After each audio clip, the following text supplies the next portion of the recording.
বাংলাদেশে যেমন ছেলেদের মুসলমানি করানো হয়, আরব দেশে অনেক জায়গায় মেয়েদের মুসলমানি করানো হয়। শারীরিক যে অবকাঠামো, যে অবয়ব, আরব দেশের মেয়েদের অবয়বের পার্থক্য আছে।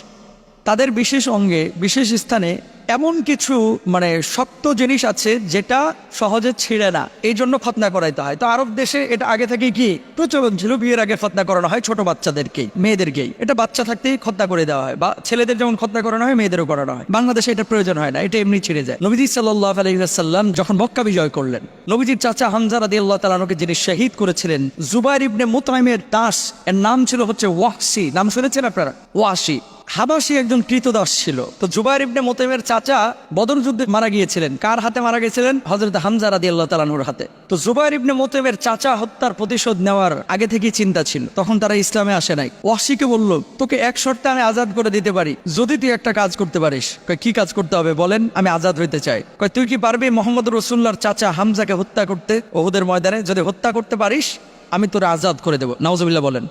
ওয়াহশী আফ্রিকান যারা, এরা কিন্তু চমৎকার তীর চালাইতে পারতো, তীর বুঝেন তো, তীর নিক্ষেপ করতে পারত। তো বললো যে হ্যাঁ, উহুদের ময়দানে যদি আমার তীর একজনের দিকে ছুড়ি, সেটা হচ্ছে হামজা, এই হামজার আমি খতম করেই ছাড়বো, তারপরে আমি মুক্তি তোমার কাছ থেকে নিব। তুমুল যুদ্ধ শুরু হয়ে গেল।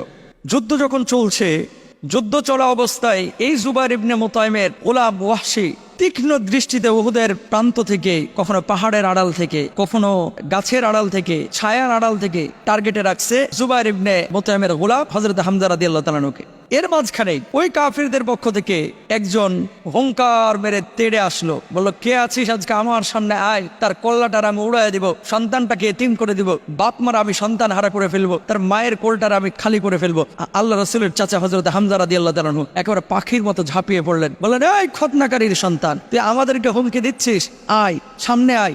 সামনে আগাইতে দেরি, দেহ থেকে কল্লাটারে আলাদা করতে দেরি নাই। আল্লাহু আকবার বলেন না। সাথে সাথে ওরে জাহান্নামের টিকিটটা ধরায় দিল। খতনাকারীর সন্তান কেন বললো? বাংলাদেশে যেমন ছেলেদের মুসলমানি করানো হয়, আরব দেশে অনেক জায়গায় মেয়েদের মুসলমানি করানো হয়।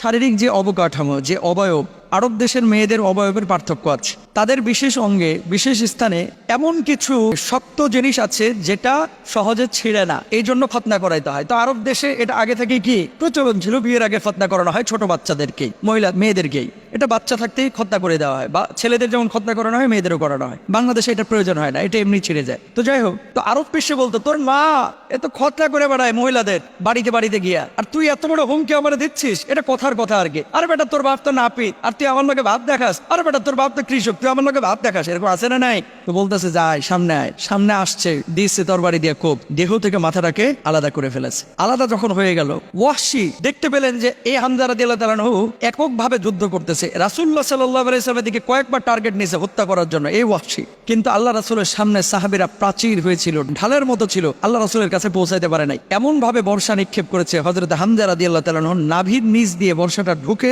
একেবারে আপনার নিচ দিয়ে বাইরে হয়ে গেছে। আল্লাহু আকবার বলেন না। হামজা রাদিয়াল্লাহু তাআলা আনহু যখন ওই দিক দিয়ে বর্ষাটা বের হয়ে গেল, উনি তারপরে ক্ষিপ্র গতিতে ওয়াহশীর দিকে দৌড়ে এসেছে তাকে হত্যা করবে বলে, কিন্তু আর পারলেন না। রক্তক্ষরণ হয়ে তিনি দুনিয়া থেকে বিদায় নিয়ে চলে গেলেন। যখন তিনি শহীদ হয়ে গেলেন, হযরত হামজা রাদিয়াল্লাহু তাআলা আনহু শহীদ হয়ে যাওয়ার পরে হামজা রাদিয়াল্লাহু তাআলা আনহু লাশটাকে এই ওয়াহশীরা দেখতে পেল যে আবু সুফিয়ানের স্ত্রী হিন্দা, এই হিন্দা এসে তার বুক ফেড়ে কলিজাটাকে বের করে চিবিয়ে চিবিয়ে কখনো মাটিতে ফেলছে, কখনো খেয়েছে। কানটাকে কেটেছে, নাকটাকে কেটেছে, কাটার পরে আঙ্গুল কেটেছে, এগুলোকে সুই দিয়ে ফুরিয়ে মালার মতো বানায় গলায় নিয়ে নিয়ে ঘুরতেছিল। কেন? কারণ তার বাবাকে বদর যুদ্ধে হযরত হামজা